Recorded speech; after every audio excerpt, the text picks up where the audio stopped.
Should Christians use preferred pronouns? Well, let's dive into it. Women are currently being erased in culture, and I want to amplify their voices and share their stories.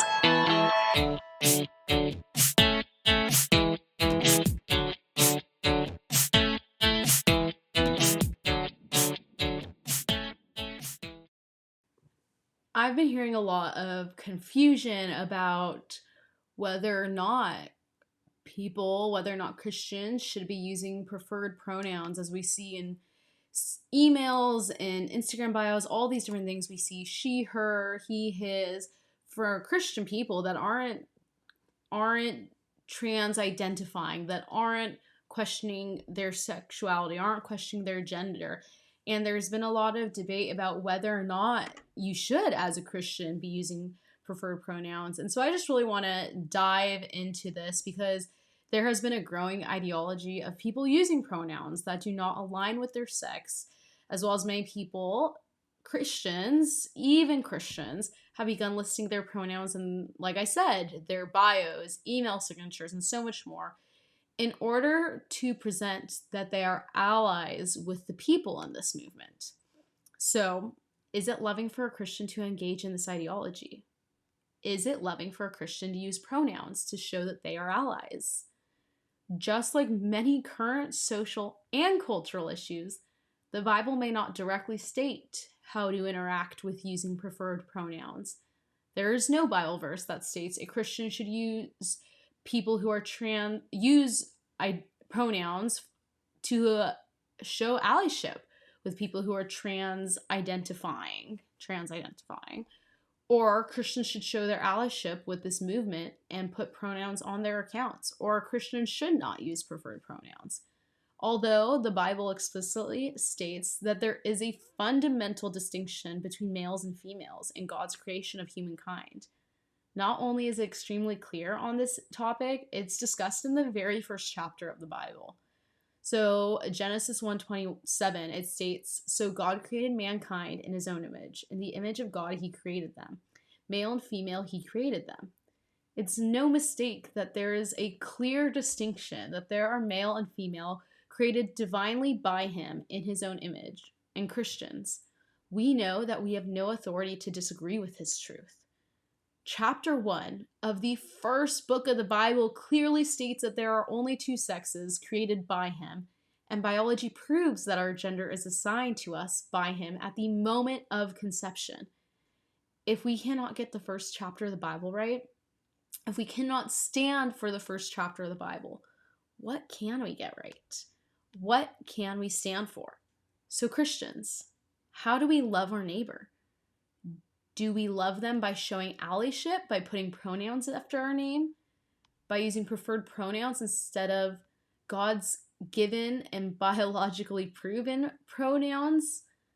To understand the answers to these questions, we have to assess what it biblically means to love thy neighbor, which currently there appears to be considerable confusion in culture regarding this particular issue. There are quite a few scriptures that inform us on how to love our neighbors, such as Ephesians 4:15 and Ephesians 4:25.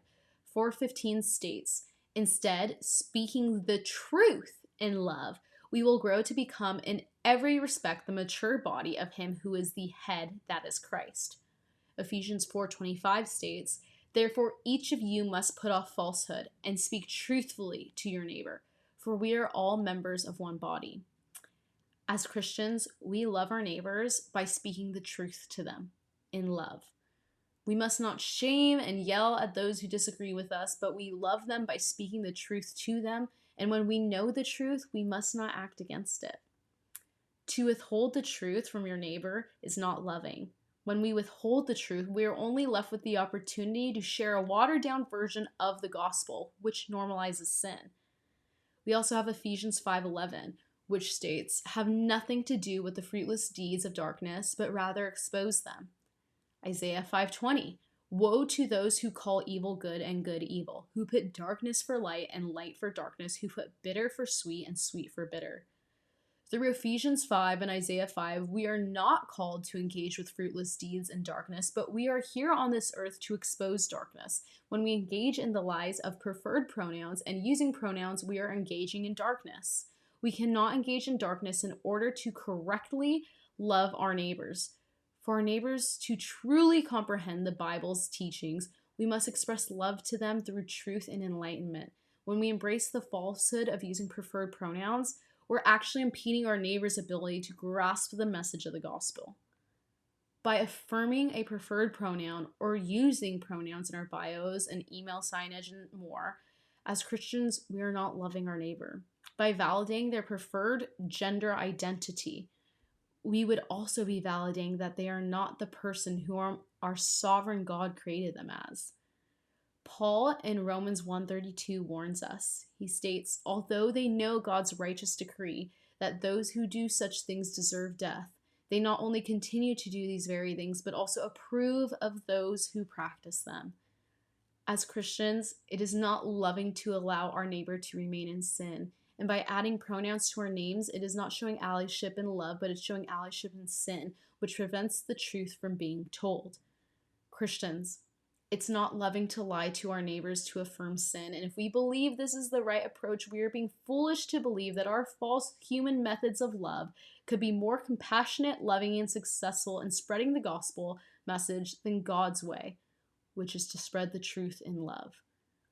Culture is continually becoming more depraved, and as Christians, we cannot ally with lies that we have and know the truth about.